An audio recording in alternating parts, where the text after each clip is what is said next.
Good morning to all of you. Welcome to online class of social science. Today we will continue history chapter 8 women caste and reform page number 99 paragraph 3. Needless to say, all this more than alarmed the orthodox. For instance, many Hindu nationalists felt that Hindu women were adopting western ways and that this would corrupt Hindu culture and erode family values. Orthodox Muslims were also worried about the impact of these changes. Students, last week के video में हमने पढ़ा था कि किस प्रकार समाज में औरतों के साथ भेदभाव होता था और उस भेदभाव को दूर करने के लिए कई रिफॉर्मर्स ने काम किया। अब हम इसके आगे समझेंगे। कहना न होगा कि इन सब सुधारों से रूढ़िवादी लोग नाराज हो गए। उदाहरण के लिए हिंदू नेशनलिस्ट को लगने लगा था कि हिंदू औरतें वेस्टर्न कल्चर अपना रही हैं और इस कारण हिंदू कल्चर करप्ट हो जाएगा और फैमिली वैल्यूज़ में कमी आएगी। इसी प्रकार के विचार ऑर्थोडॉक्स मुस्लिम्स के भी थे।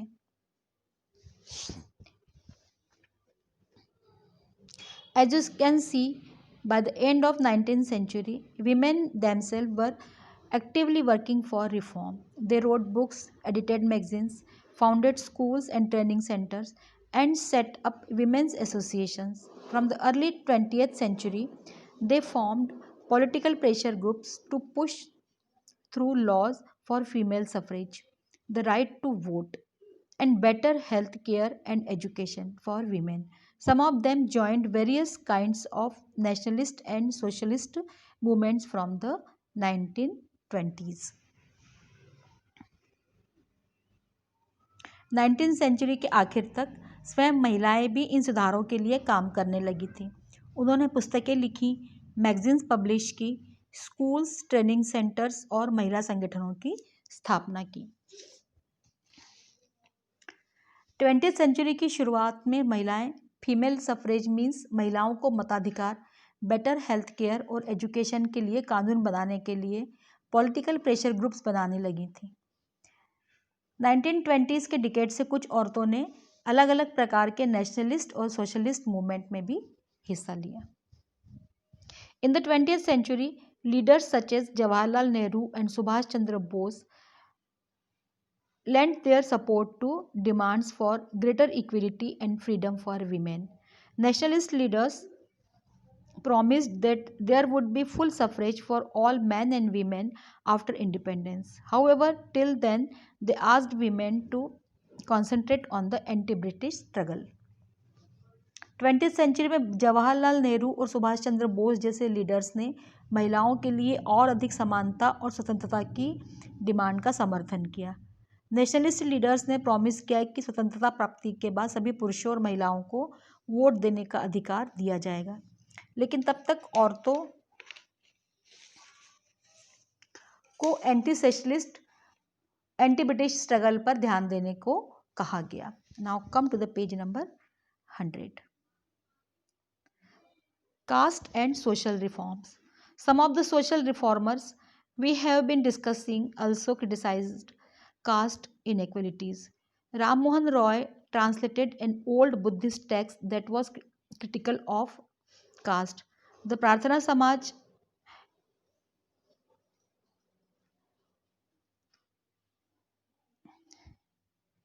adhere to the tradition of bhakti that believed in spiritual equality of all caste.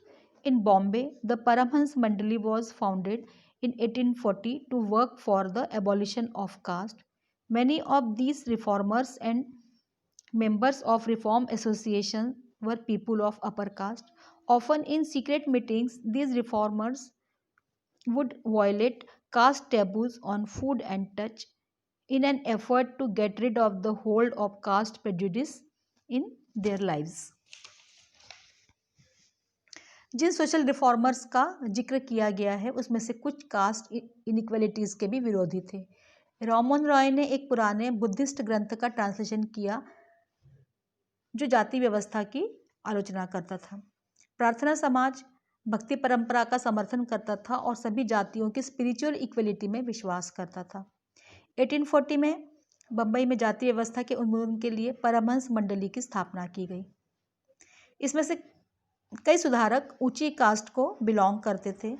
Secret meetings में ये रिफॉर्मर्स फूड और टच जैसे मामलों में कास्ट टैबूज को नकारते थे, ताकि वो अपने जीवन में भी इन कुरीतियों से छुटकारा पा सके।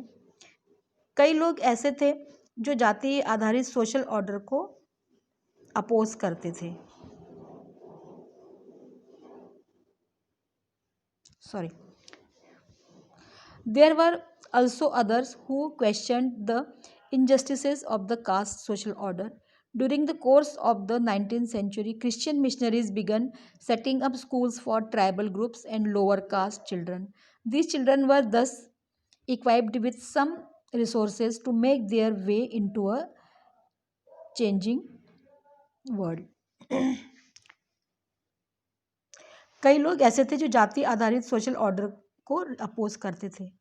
19th सेंचुरी में क्रिश्चियन मिशनरीज ट्राइबल ग्रुप्स और लोअर कास्ट के बच्चों के लिए स्कूल्स खोलने लगे थे।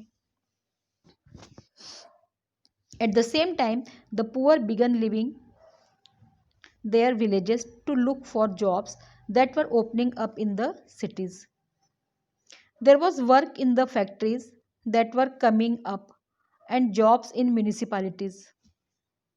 Now come to the page number 101.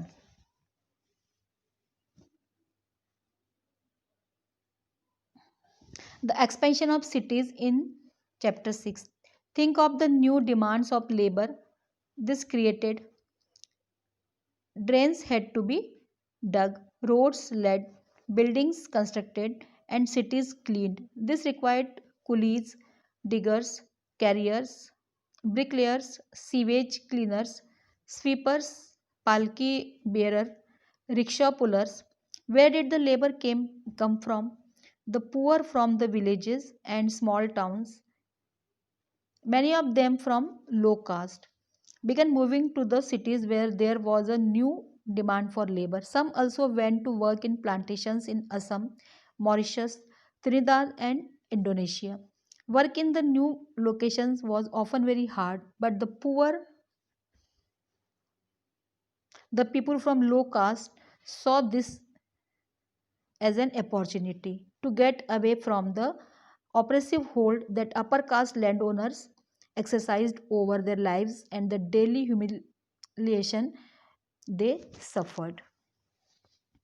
इसी समय गरीब लोग सिटीज़ में नई नौकरियों की तलाश में गांव छोड़कर जा रहे थे। नई फैक्ट्रीज और म्यूनिसिपैलिटी में नई नौकरियां निकल रही थीं, जिसके बारे में हमने चैप्टर 6 में पढ़ा था। इमेजिन करें कि न्यू सिटीज़ के डेवलपमेंट में लेबर की कितनी डिमांड थी। नालियाँ, सड़कें, बिल्डिंग्स बनाई जानी थी और शहर को क्लीन रखने के लिए ढेर सारी नौकरियां थीं, जिसमें कुली, खुदाई करने वाले, बोझा ढोने वाले,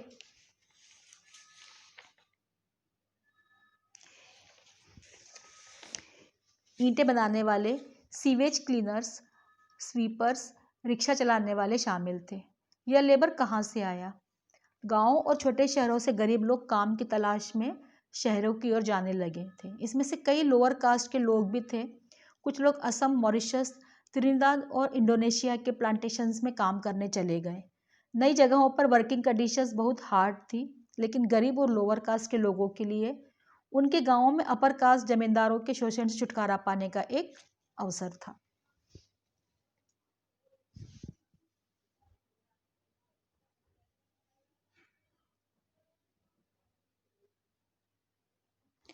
There were other jobs too. The army, for instance, offered opportunities. A number of Mahar people who were regarded as untouchable found jobs in the Mahar regiment.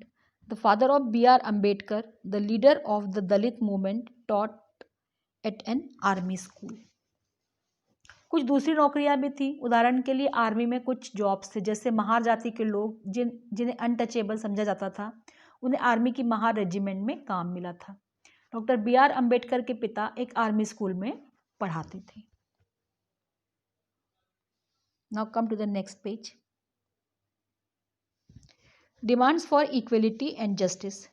Gradually, by the second half of the 19th century, people from within the non-Brahmin caste began organizing movements against caste discrimination and demanded social equality and justice. The Satnami movement in central India was founded by Ghasidas, who worked among the leather workers and organized a movement to improve their social status. In eastern Bengal, Haridas Thakur's Matua sect worked among Chandal cultivators. Haridas questioned Brahminical texts that supported the caste system. In what is present day Kerala, a guru from Izhava caste, Sri Narayan Guru, proclaimed the ideas of unity for his people. He argued against treating people unequally on the basis of caste differences. According to him, humankind belonged to the same caste.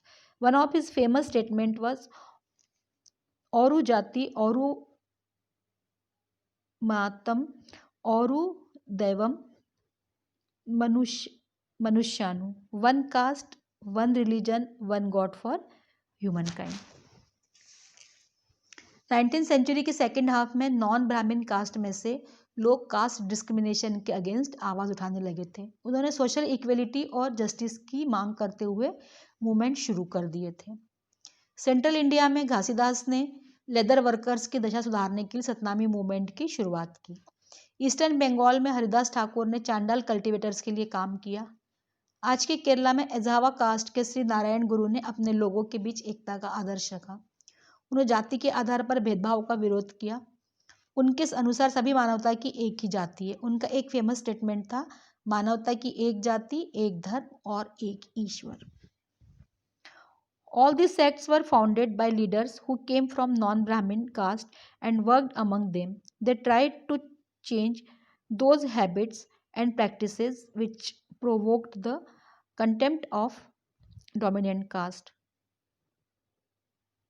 They tried to create a sense of self-esteem among the subordinate caste.